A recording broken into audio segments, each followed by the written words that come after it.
Skarloey the Brave.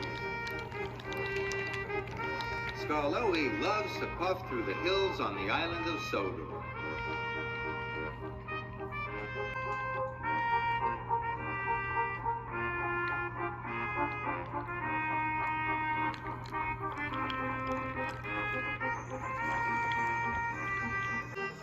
His favorite place is a pretty village high up in the mountains.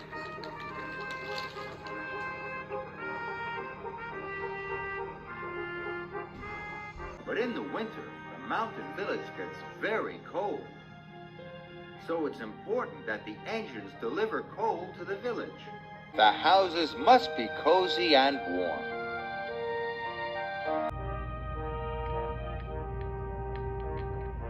One morning, Reneus was delivering his empty freight cars to the incline.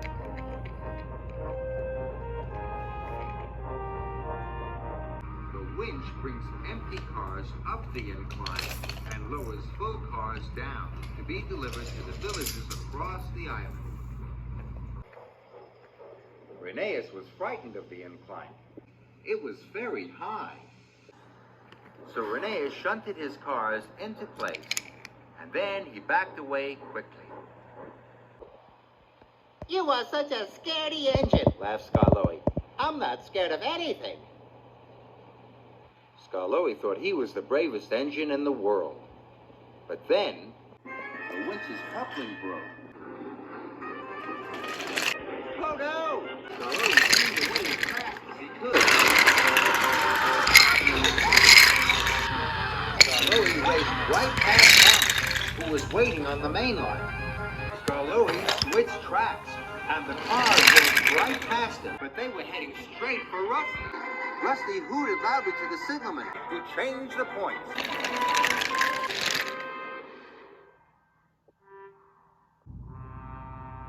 Soon the narrow-gauge controller, Mr. Percival, arrived.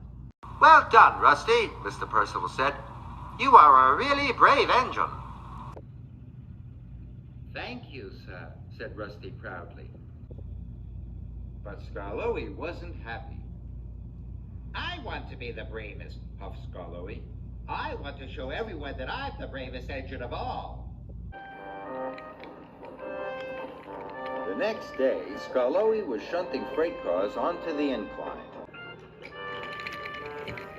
How can I prove I'm the bravest? He puffed to himself. Suddenly, Skarloey had an idea. If I went up the hill on the winch, he puffed, then everyone will see how brave I am. The winch hooked onto Skarloey's freight car coupling. Skarloey was still coupled up, but he didn't tell the workmen.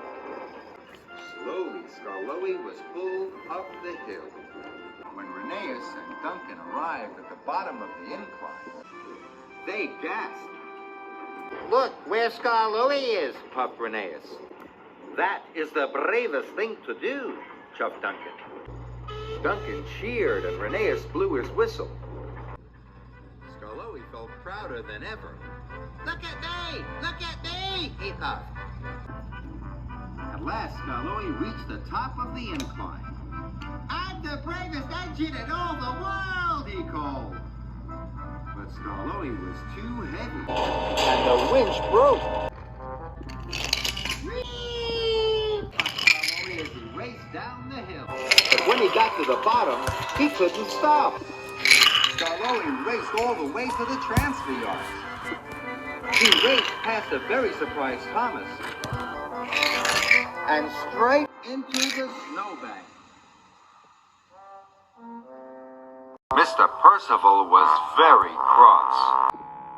Skarloey, you have broken the winch, he said. The mountain village will get no coal today, and it's very cold. Skarloey felt very bad. The village won't be cozy and warm, puffed Skarloey sadly. And it's all my fault.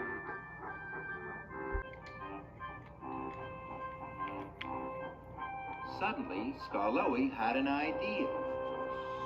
There's only one thing to do, he puffed. I will have to collect the coal myself.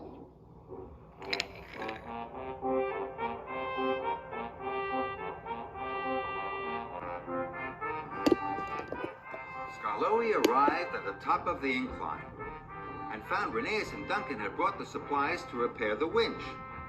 Are you going to take the freight cars down the incline without the winch? Asked Duncan excitedly. That would be really brave, chuffed Rheneas.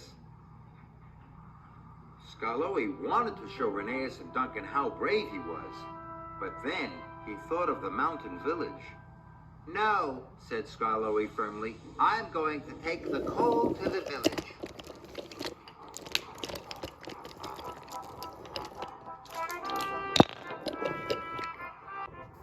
So he popped slowly, carefully back down the steep track. No one was there to see him working hard. No one cheered or blew their whistles. But it didn't matter. What mattered was getting the coal to the village.